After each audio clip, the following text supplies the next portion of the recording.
Hello NCT aspirant, कैसे हैं आप सभी? आशा करता हूँ आप सभी बढ़िया होंगे। और एनटीए की तरफ से दोबारा नया आपका स्कोर जारी किया गया है। उसके लिए बहुत से स्टूडेंट खुश भी हैं क्योंकि उनके मार्क्स अच्छे हैं और परसेंटाइल उनकी ठीक नहीं थी। लेकिन बहुत सारे स्टूडेंट दुखी भी हैं क्योंकि उनकी परसेंटाइल्स अच्छी थी। इवन बहुत सारे स्टूडेंट तो इस कन्फ्यूजन में कि अब होगा क्या। बहुत से स्टूडेंट की फ़ी पे हो चुकी है, रजिस्ट्रेशन हो चुके हैं, काउंसलिंग प्रोसेस चल रही है, मेरिट लिस्ट्स आ चुकी हैं। 2-2 3-3 अलग-अलग इंस्टीट्यूट्स की, आईआईटी खड़गपुर, आईआईटी भुवनेश्वर की, एनआईटी वारंगल की पहली आ गई। तो सभी स्टूडेंट कन्फ्यूज़ हैं। अब उन कन्फ्यूजन्स पे से भी पर्दा कल मतलब आने वाले समय में कुछ ही समय में उठ जाएगा। इंस्टीट्यूट क्या-क्या नोटिफ़िकेशंस लाते हैं, उनका भी हमें पता चल जाएगा कुछ ही समय में। पहला तो ये चीज़ है। और दूसरा ये हमारा जो अब कर्तव्य बनता है, क्योंकि अब जो भी आने वाली सेंट्रल यूनिवर्सिटीज़ हैं ख़ासकर, या हो सकता है जो आने वाली मेरिट लिस्ट है इंस्टीट्यूशंस की, वो मार्क्स के बेसिस पे बने, ऐसा भी हो सकता है। लेकिन हमेशा मेरिट लिस्ट को माना जाता है यूनिवर्सल होती हैं।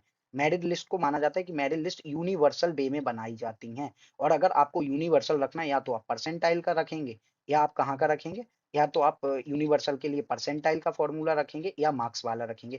अब क्या कंसीडर करते हैं इंस्टीट्यूट, क्या दोबारा से मेरे रिवाइज़ मेरिट लिस्ट आएँगी, री-काउंसलिंग होगी, री-रजिस्ट्रेशन होंगे। लेकिन जो लोग रजिस्ट्रेशन कर चुके हैं, उन पे रजिस्ट्रेशन फ़ी नहीं लगेगी। कि अगर ऐसा कुछ होता है, री-काउंसलिंग होगी, रिवाइज़्ड काउंसलिंग होगी, तो उस केस में भी आप लोगों की जो फ़ी ली गई है, वो जल्द से जल्द रिफंड कर दी जाएगी इंस्टीट्यूशंस द्वारा, क्योंकि उन्हें पता है हर हर कोई फाइनेंशियली उतना स्टेबल नहीं है कि वो 2 से 3 महीने वेट कर सके, क्योंकि ये कोई ऑफ़िशियल चीज़ भी नहीं है। जब आप ऑफ़िशियली एडमिशन विथड्रॉ लेते हैं तो रिफंड का एक प्रोसेस रहता है, लेकिन अभी मेबी उस प्रोसेस को बाईपास करके जल्दी रिफंड किया जाए। तो हम आते हैं safe score for BA BEd according to your marks. अगर आपके जो अब मार्क्स हैं, सेंट्रल यूनिवर्सिटी आरआईज़ क्या कंसीडर करेंगी, कितने-कितने मार्क्स पे बीए बीएड में आप लोगों के एडमिशन हो जाएँगे, और कट ऑफ वर्क कैसे करती हैं, बैकअप कैसे आपको बनाना है। अगर आप आरआईज़ को टारगेट कर रहे हैं, तो आपका बैकअप होनी चाहिए सेंट्रल यूनिवर्सिटीज़, ओके?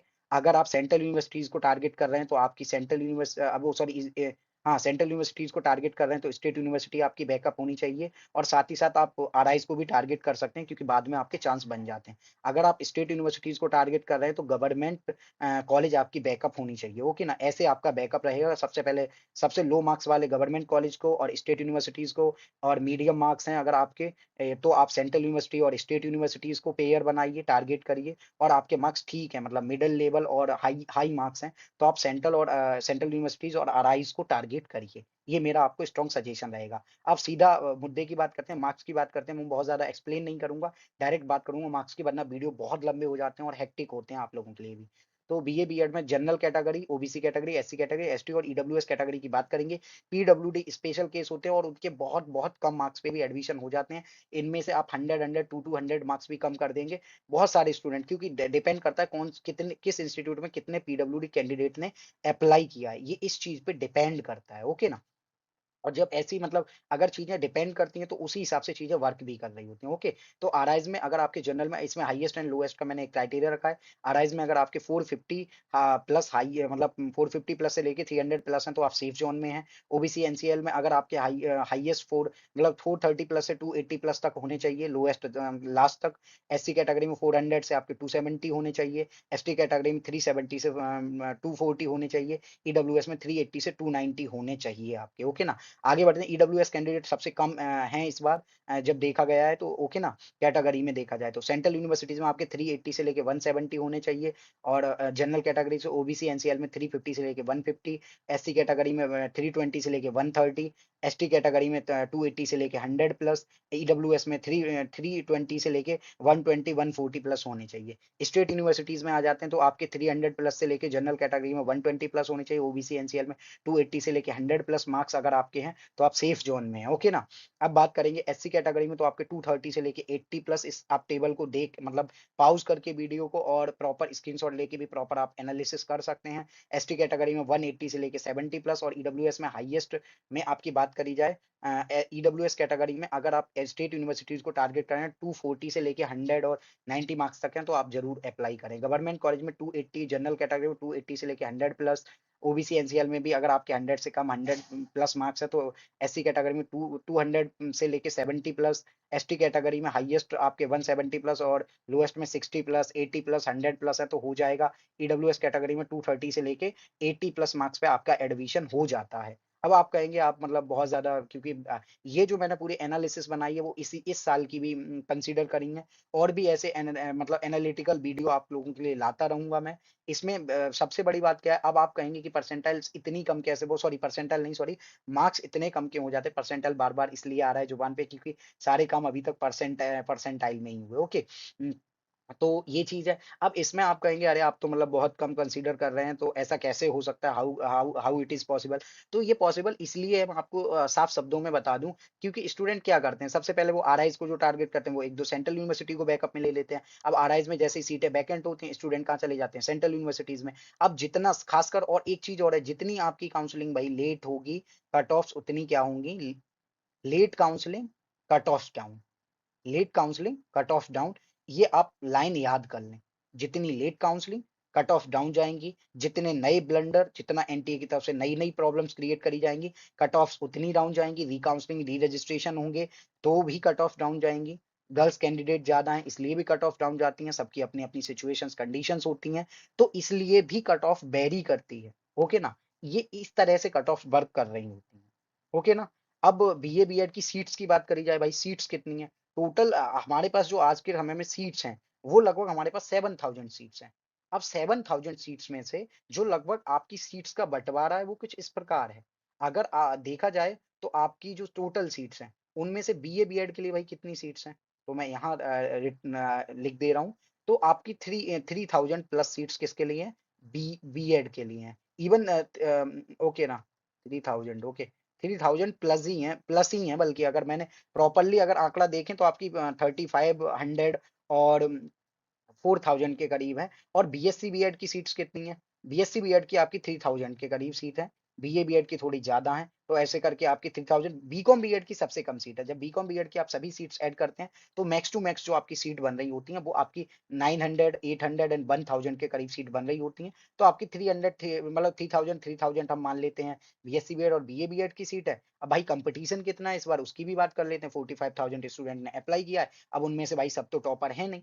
अब जो टॉपर और साथ ही साथ जितने भी स्टूडेंट ने एनसीटी में अप्लाई किया है, उन 45,000 में से आप 20,000 ऐसे मान के चलें 25,000 जिन्होंने सीयूटी के लिए भी अप्लाई किया है, ओके ना? जिन्होंने मतलब जेईई के लिए, नीट के लिए, इन सभी एग्ज़ाम्स में अप्लाई किया था। तो सबके अपने-अपने प्लान हैं। जेईई वाले आईआईटी और एनआईटीज़ को टारगेट करते हैं इस एग्ज़ाम के थ्रू, ओके ना? नीट वाले क्या करते हैं भाई एक अच्छा बैकअप प्लान है। बीए, बीएड, बीए वो सॉरी बीएससी बीएड का कोर्स है, बॉटनी जूलॉजी से अच्छा बैकअप है इसलिए करते हैं। लेकिन जब उनका बीएमएस, बीएचएमएस, बीयूएमएस इन सभी में होता है तो वो यहाँ क्यों आएँगे? किसी का अगर एनआईटी में भी हो रहा है या किसी अच्छी गवर्नमेंट कॉलेज में उसका बीटेक हो रहा है तो वो इस कोर्स को नहीं करते हैं उनके क्योंकि सब अपनी-अपनी भाई ड्रीम इंस्टीट्यूट और ड्रीम कोर्सेज़ पे सबका फोकस होता है। ओके ना? और इस एग्ज़ाम में अप्लाई करने वाले सभी स्टूडेंट का ये ड्रीम कोर्स या ड्रीम इंस्टीट्यूशंस नहीं है। ओके ना? बहुत से स्टूडेंट को आरआईएस को जानते नहीं हैं। ओके ना? तो ये चीज़ है, धीरे-धीरे अवेयरनेस बढ़ रही है इन चीज़ों के बारे में। तो डिपेंड करता है सिचुएशन कंडीशंस पे डिपेंड करता है, जितना लेट होगी काउंसलिंग, जितनी प्रॉब्लम आएँगी काउंसलिंग में, रजिस्ट्रेशन में और बाकी चीज़ों में, उस हर फैक्टर काम करता है। फाइनेंशियल जो बर्डन है, वो भी काम करता है। बहुत से स्टूडेंट आईआईटीज़ की फी पे नहीं कर पाते हैं। बहुत से पेरेंट्स आरआईज़ में स्टूडेंट को दूर की वजह से भेजते नहीं हैं, सेंट्रल यूनिवर्सिटी में नहीं भेजते, स्टेट यूनिवर्सिटी में नहीं भेजते, लोकल कॉलेज हैं, उनमें अपने करा लेते हैं ऑटोनोमस कॉलेज में। तो ये सारे फैक्टर्स काम कर रहे होते हैं अच्छे इंस्टीट्यूशंस में, ओके ना? और सभी स्टूडेंट टॉपर भी नहीं हो सकते। आप मान सकते हैं भाई 3000 सीट्स हैं, इनमें से आप 1000 अलॉट कर दें भाई टॉपर्स को, 1000 आप कर दें जो या 800 या 700 सीट्स कर दें जिनके मतलब एवरेज से थोड़े ज़्यादा मार्क्स हैं और बाकी एवरेज और लोएस्ट मार्क्स वालों को कर दें 1200 के करीब सीट्स, ऐसे ही सीटों का बँटवारा भी होता है, ओके ना? तो चीज़ें ऐसे ही वर्क करेंगी। आई होप ये वीडियो आपके लिए काफ़ी हेल्पफुल रहेगा, काफ़ी राहत देगा। इस जो प्रॉब्लम एनटीए ने नई क्रिएट की है उस पूरे मतलब प्रकरण के बीच आपको काफ़ी मतलब हेल्प करेगा ये वीडियो, ओके ना? जो प्रकरण करा है एनटीए ने मतलब वी कैन से नया एक ब्लंडर करा है, मैसिव ब्लंडर, ह्यूज ब्लंडर कहेंगे इसे, जो एनटीए ने आप लोगों के सामने एक नई समस्या दे दी है कि अब क्या होगा? हर स्टूडेंट का एक ही सवाल है, सर अब क्या होगा? और इवन सर का भी यही सवाल है खुद से और सर ट्राई कर रहे हैं, सर की टीम ट्राई कर रही है, लगी पड़ी है रिसर्च पे और सिर्फ मैं नहीं, मैं अपनी नहीं कह रहा हूँ। जितनी भी यूट्यूब कम्युनिटी है जो एनसीटी से रिलेटेड काम कर रही है, वो सभी इसी पे लगे पड़े हैं कि ऐसा हो क्यों रहा है? कोई तो रिस्पॉन्सिबिलिटी होनी चाहिए ना, एनटीए जैसी इतनी बड़ी संस्था है, कोई रिस्पॉन्सिबिलिटी निभाने को तैयार नहीं। एक स्टूडेंट ने बहुत सारे तीखे-तीखे सवाल किए हैं, उसपे भी मैं वीडियो लाऊँगा, उसने प्रॉपर रिकॉर्डिंग भेजी है, वो बार-बार यही कह रहे हैं, "अरे! स्टूडेंट ने मेल किया था इसलिए हमने नया स्कोर कार्ड दे दिया, स्टूडेंट ने मेल किया था इसलिए हमने नया स्कोर कार्ड दे दिया।" मतलब स्टूडेंट तो मेल करेंगे, री-एग्ज़ाम करा दो, आप करा दोगे? नहीं करा सकते ना एनटीए। तो ये चीज़ें सारी हैं, ऐसे फैक्टर काम कर रहे हैं, एनटीए वालों को कोई रिस्पॉन्सिबिलिटी मतलब रत्ती भर रिस्पॉन्सिबिलिटी लेने को तैयार ही नहीं है, जबकि उन्हें ऐसा नहीं करना चाहिए। आई होप आप लोग समझेंगे इन चीज़ों को और आप बिल्कुल पैनिक ना करें, परेशान ना होएँ, सबका एडमिशन होगा श्योर, बाकी सर आपके लिए हैं, ओके?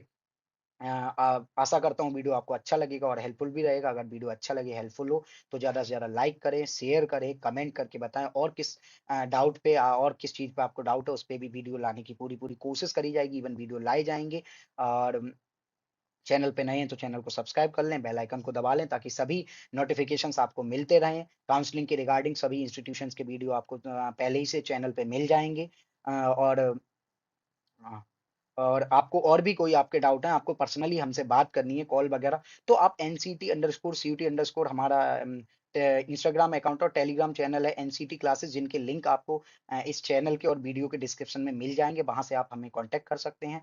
टेलीग्राम पे डायरेक्ट आप हमें डीएम के थ्रू कॉल कर सकते हैं और डीएम के थ्रू ही आप इंस्टाग्राम है वहाँ भी कॉल करके हमसे अपने डाउट्स के रिगार्डिंग कोई इसमें ऐसा चार्ज-वार्ज नहीं है, आप डायरेक्ट कॉल कर सकते हैं, डायरेक्ट ओके, सारी चीज़ें नॉर्मल हैं। ओके हम भी स्टूडेंट हैं और आपकी मदद के लिए हैं। धन्यवाद।